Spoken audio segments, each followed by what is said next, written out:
we're so proud to introduce to you Heather Dean, our music therapist here at Angela Hospice. And Heather, when you're ready, I'm just going to turn it over to you. Yeah, I'm ready. All right, I'm going to stop share. Okay. Thank you, Jennifer. Thanks for moderating. It just makes my life. You got it. I don't have to. Wonderful, of course. Yeah. So my name is Heather, and I'm a music therapist at Angela. We do have another music therapist here, contingent, Brad, so I'm not alone.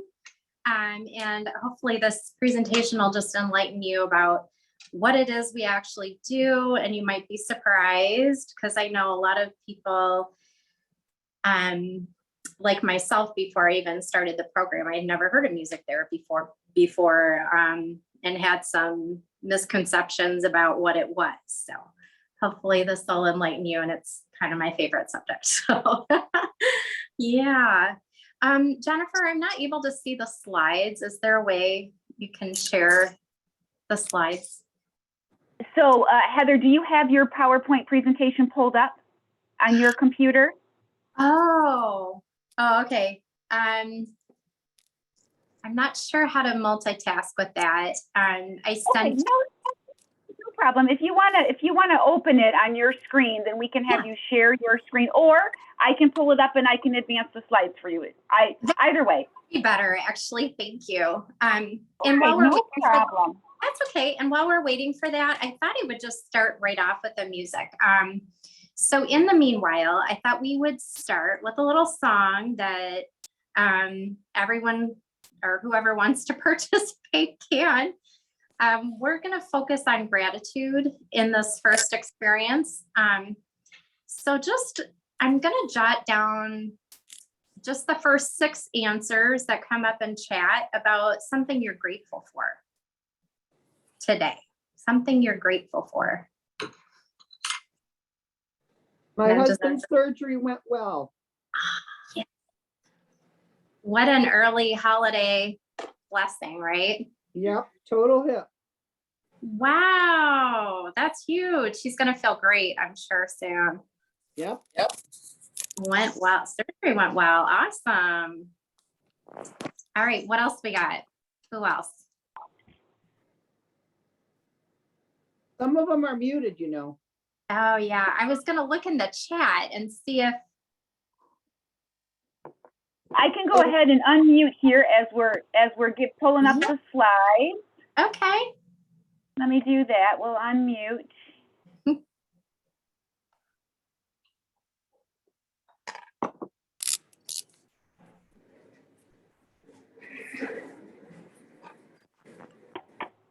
So we have surgery went well. Yes, total hip 3 days ago. No, 5 days ago. Excellent. And my husband is elderly and he did very well. That's great. Yeah. What a relief, huh? Oh yeah. Okay. Anybody else have anything that you're grateful for? I'll get it rolling. I'm grateful for my family.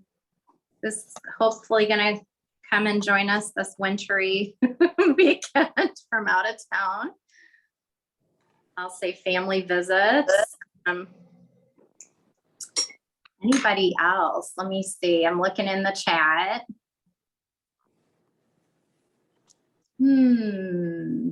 I see at least 4 people though that are muted. Oh, okay. Well, if you can also, instead of video, you can just put it right up there in the chat.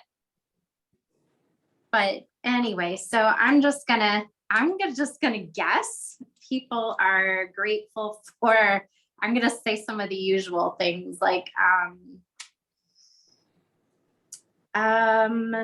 let's see, supports in your life, maybe you have some supportive friends. Good health. Good health. There we go. I see it. Thank you, Jennifer. I see my slides now. Anybody else? Good health.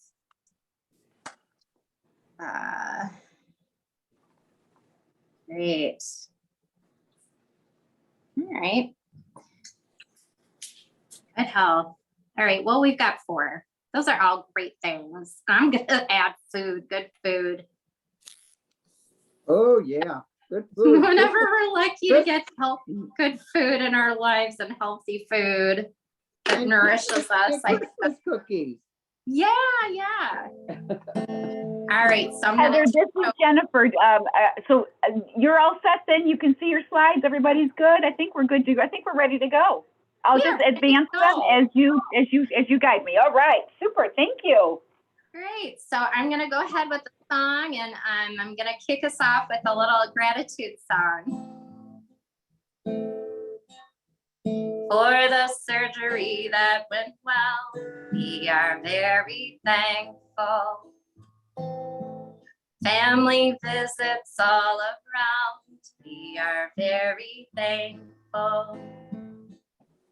For supports in my life, we are very thankful. For good health and good food, we are very thankful. We are very thankful. Yeah. So I'm just going to take it from here, and Jennifer, I'm just going to do the talking, I think, at this point. And if anybody wants to write anything in the chat, you can go ahead and do that. So I just want to talk about that song for just a second. It's a Finnish song that is kind of like it's like a grace song, a song you would use before dinner maybe. And it's interesting because it's kind of like in this minor key. It's not like a super happy song, just the melody line itself. So sometimes I use this song for maybe a patient who's kind of having to dig deep, maybe dealing with some depression. And the research shows us that gratitude kind of re-establishes our thinking, helps us with positive outlook, helps us dig deeper and find hopefulness and things like that. And that's a very important goal to have in hospice, especially. So that coming to meet the person where they're at, instead of just kind of, buck up and be cheerful, you have things to be grateful. We do kind of a minor key because it kind of meets the person where they're at emotionally. So that is called ISO principle. ISO principle is meaning that we meet the person where they're at, and then validating their thoughts, emotions, and then if they choose, we can vector towards a different goal, help them establish a different outlook or whatever is going on. So, before we can talk about music therapy, we really just need to talk about why music even matters in our lives. So I created this little chart here because in these little bubbles, it kind of shows how we might use music in our own lives. For instance, this lady with the headphones, it looks like she's getting ready to run a race. I don't know about you, but I don't really feel motivated to exercise or clean or anything. I don't want to. It's just nicer to have music. It's motivating. It helps us express creativity, that person with the keyboard in the background. It can validate our beliefs. People really use music a lot of times to express their beliefs, whether it's spiritual or otherwise, right? And then there's a picture there of people at a concert, and I see a love sign somebody's making. And I know COVID, during quarantine, we really missed that social connection. So it really connects us with each other. I mean, that's pretty powerful. And then lastly, I love this kind of picture of the brain all lit up like this. So the brain is our CEU unit. I never say that right. This is a picture of the brain at rest, not listening to music. This is a brain's reaction to music. We used to think that back 20 years ago, this month, I'm 20 years music therapist. We used to just think it affected the prefrontal cortex, but really, when we listen to music, it ignites the entire brain. So this is important because music affects your motor cortex. It affects your language centers of the brain, your expressive speech, your receptive speech. It affects memory, emotions. Music is the language of emotion. So it's completely a different source of communication rather than talking. Music offers a different source of communication. Okay. Can I see the next slide, please, Jennifer? Thank you. Okay. I hear this a lot. I'm not musical. I would never benefit from music therapy. And not everybody does benefit from music therapy. It's not really for everybody. And that's okay. It might not be your jam, but I have to argue that everyone is musical. In fact, if you check your heartbeat right now, your heart cannot stop beating in time. You are a walking drum, So our whole entire system is musical. It's rhythmic and it's responsive. Have you ever been to a store and there's music going? And it's almost impossible to walk off beat. We can't do it. Our body wants to align with music. Even our speech is musical. When I just said that right now, did you hear it? Even our speech is musical. There's a curvature in our speech. We're melodic rhythmic beings, and there's so much more I could say about that. But that's an important context of how we can use this in music therapy to assist somebody towards their goals by reaching them even on a physical level. So I think it's fascinating. I love it. So I just wanted to share that. Let's see what else we got. Yes. So while we, use music for ourselves for wellness purposes, it's really not considered clinical music therapy. This is the real definition. It is the clinical and evidence-based use of music interventions to accomplish individualized goals within a therapeutic relationship by a credentialed professional who's completed an approved music therapy program. So that is a mouthful, and I'm going to break it down for you in the next slide so we can make sense of it. So an approved music therapy program, and this kind of surprises a lot of people, especially the board certified part. It kind of does sound like, oh, we did a weekend course and came out the other side learning some really groovy techniques, but actually the minimum requirement is a bachelor's in music therapy and then goes up to a doctorate level. And the curriculum includes psychology, music, major instrument, proficiency of guitar. You can read all this. We have to use improvisational skills, orchestration, amazing amount of work on top of our core classes. So my major instrument was piano, and that was like a 1 credit hour class that was required 12 hours of practice a week, and then we'd have a jury at the end of the semester. It was really intense. Plus we have to come out being proficient in voice, piano, percussion, and also an additional instrument besides piano or whatever your major instrument was. So then we do practicum work with a variety of populations. I thought I'd always want to only ever work with children. And during my internship, then we have a 6-month or 1,200 hour internship. I worked in special needs in Detroit Public Schools. Let's see, cultural competency. So when music therapists come to a visit, we don't have just a set list, like a prescribed list of music that, oh, these songs will work for everybody. We kind of adapt to other, people's interests and cultures, and we'll get into that later. So after the internship, we sit for the board certification for music therapy. Upon finishing that, then we receive our certification, and every 5 years, we have a minimum of 100 credit hours of music therapy related education.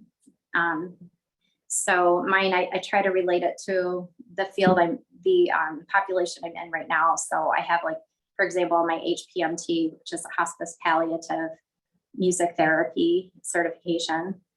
So that's helpful for here. Anyway, all right, let's move on. Oh, this is fun. Individualized goals within a therapeutic relationship. So what does that mean? So instead of music therapists helping somebody with learning an instrument, with singing better, or musical goals, and those are certainly quality of life things, or entertainment, for example, that's also a quality of life kind of goal.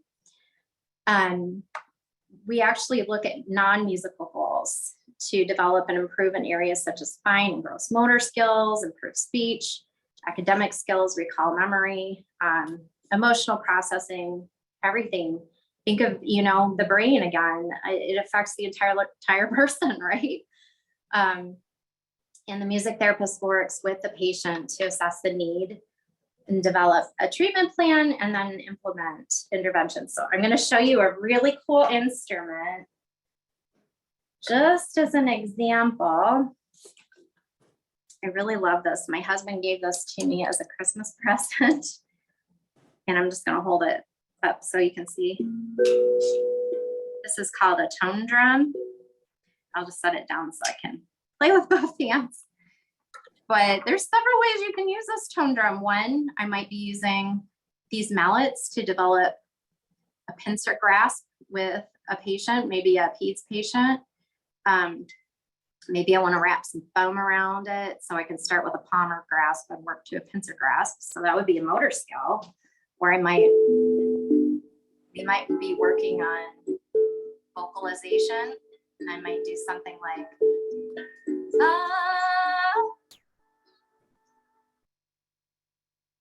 wait, your turn.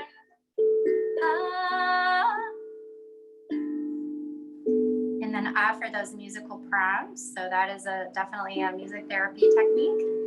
Emotional processing. I used this actually with a child in bereavement who we made up a song with about her family tree, and it was beautiful. It's great for improvisation. You can't, and somebody could play this and not make any mistakes. All the notes go together. So I just want to show off this beautiful instrument. I have a lot of different instruments. All right, moving on. Let's see what else. Okay, so when we look at this, and here's where I want you to get chatty. When you look at this, can you think of any goals you can see that might be relatable in the hospice setting? Some non-musical goals that could be related in the hospice setting. I'm going to look in the chat box, see if they're talking to me.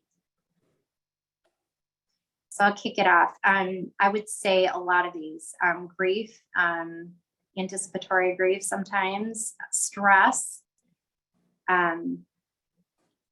socialization, pain, depression. Yeah, sure, absolutely. Isolation. Feel free to use the chat box too. Sometimes post-traumatic stress, we definitely have some veterans in our service, and they are kind of coming to terms with some things that they've been dealing with. So definitely that. Communication, absolutely. A lot of things. Okay, let's move on. I'm trying to watch the time too, because I am pretty chatty. Let's see what else, Jennifer. Clinical and evidence-based. Everything music therapists do is based on research. We have our own peer-reviewed publications, such as Journal of Music Therapy and peer-reviewed studies. We have guidelines through the scope of practice through CBMT, the Certification Board for Music Therapists. Education support through American Music Therapy Association. So for example, if I go to a nursing home and I have a patient I do these individualized goals with who, you know, shares pretty personal things with me, and they say, well, why don't you play for everybody? And I can say, you know, I would love to, but that would be more like entertainment and it doesn't fit in my scope of practice. I really need to address Edna because, and also Edna has her own music that I don't know if everybody would like that. So, you know, and in nursing homes and assisted living, they're pretty understanding of that. So they understand that, you know, we need our private space. All right. Continue. Hey, Tom. I just keep seeing people pop up. Credentialed professional, yes. Can anybody be calling themselves a music therapist? No, obviously it's a very protected title. So why? Because, you know, music elicits emotions that are cathartic in positive ways and negative ways. So for example, You Are My Sunshine, it just might give the warmest, sweetest, most positive memories for one person. I remember my mother used to sing that to me. Another person like, that is the saddest song. I don't ever want to hear that. And, you know, and then we can have a conversation about it. But the music therapists are skilled at counseling in response to, you know, any kind of emotions that music may elicit. And we can have that therapeutic dialogue in response. So we are qualified to do that. We're also qualified to improvise or adapting music based on the need in the moment or changing. And we're adept at individualizing repertoire to patient personal preferences. Very important. Okay, continue. We work everywhere. Like I said, if you know, we work with all different people who have needs. So we work in homes, nursing, assisted living facilities, rehabilitation. I worked in a neuro rehab clinic for a while. I worked in schools, psychiatric. I had not done that, but you know, in hospitals and of course in hospice. All right, let's see what's else. So music therapy in the adult hospice setting. I'm going to give you all a very quick example, and you can see this list of goals that might be used. I'm going to give you, this isn't me in the picture, it's a stock photo, but that is actually music therapist. I looked it up. But in this example, I'm going to disguise this for HIPAA reasons. So don't think that this applies to any real life situation, but it's based on, okay. So I had a couple that I worked with who were married about 50 years, and the husband had late stage Alzheimer's, and he and his wife had always had a history of going dancing. They loved Broadway musicals and big band, and we did a lot of reminiscence during our sessions, and it helped, our sessions helped communication. The wife was able to have that cognitive boost and be able to share and communicate with her husband. But she had definitely taken a decline, or he took a definite decline, sorry. And she was very nervous and was pacing the floor and worried, and the husband was kind of darting back and forth and watching her. It's like, I'm not going to get her to sit down and have that be okay. But I remembered a song that she likes. So I'm watching her back and forth and remembering a song that this couple really enjoyed. So saying, embrace me, you sweet embraceable you. And I'm just keeping up with her pace and following her with my eyes. Embrace me, you irreplaceable you. She's slowing down just enough to hear me. Don't you be a naughty baby. Come to Papa too. And this is where she decided to, yes, I'm gonna come over and sit by my husband. You irreplaceable you. So when she came and sat down, she took a deep breath, and I was slowing the music down, and she was able to say, darling, I have loved you for 50 years. Thank you for taking care of me. And they looked at each other and held hands, and it was a real moment. It was very beautiful. And I tried not to cry and let them have that moment.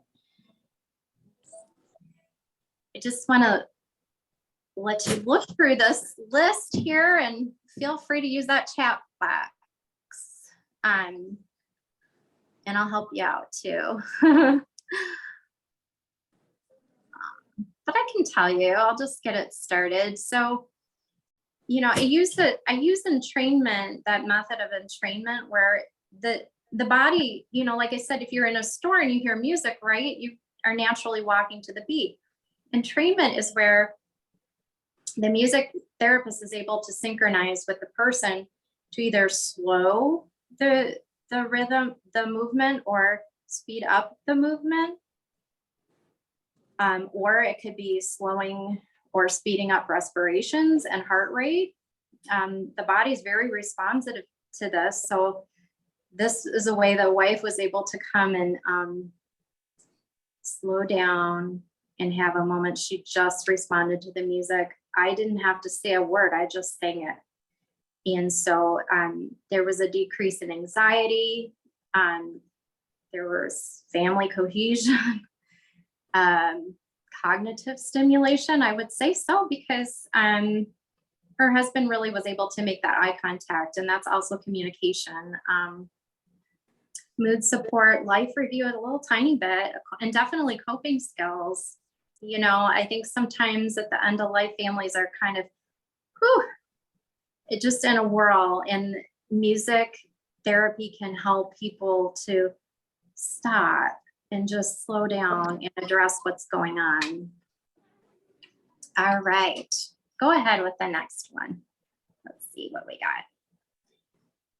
Okay, I know I am running out of time already, shoot. This is one of our patients, his mom allowed us to share this. A lot of same goals in pediatric hospice, but there's definitely increase for family support, caregiver bonding.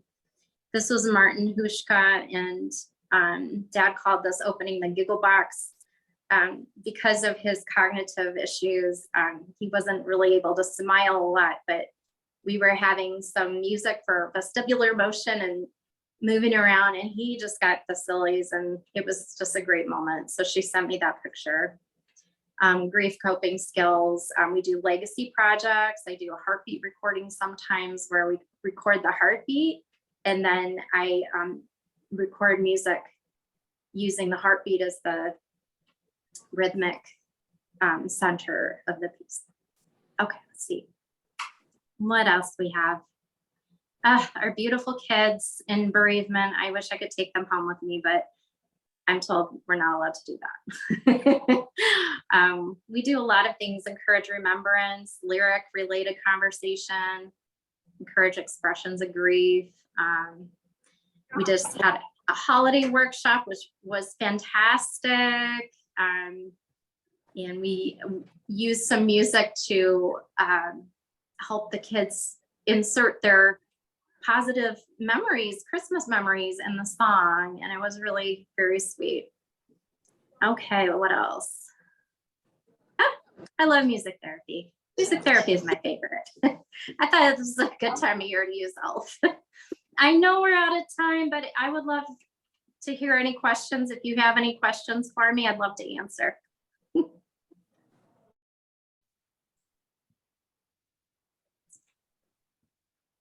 Anybody? No questions, but it certainly was very informative. Oh, good. I'm glad you enjoyed it. And I'm so happy for you and your husband. Yep, Gonna have a nice, relaxing holiday, right? that's right.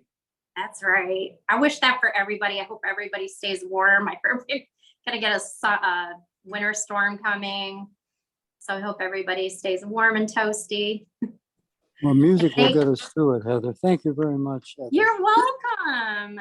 I'm so glad to see you. I'm at the hospital taking a break between pianos. So I Oh, was delighted to hear it. Yeah. Tom, you put me to shame.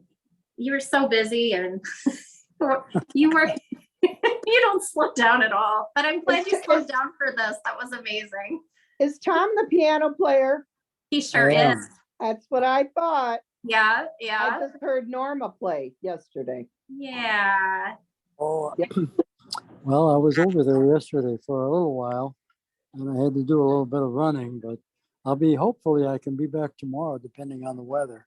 Oh, Are you I'm yeah. at the Please be hospital today. careful. Be safe. Safety number one, right? Sure, sure. Thank you very much, Heather. That You're was welcome. very And informative. Very informative. thank you, everybody. I know this was a big ask to take this time out of your day. This is a really busy time of preparations and getting ready. So I appreciate your time. Thank you. Well, you're very welcome. We Heather, appreciate thank you so much. You're Yes, welcome. thank you everybody for joining us today. We appreciate it, and we look forward to next month. Terry Schmidtchen is our speaker coming up for our next Angela Answers. So everybody, thanks again. Happy holidays. Happy And holidays. enjoy. Thank you. Thank you. All right, thanks, everybody. Bye-bye.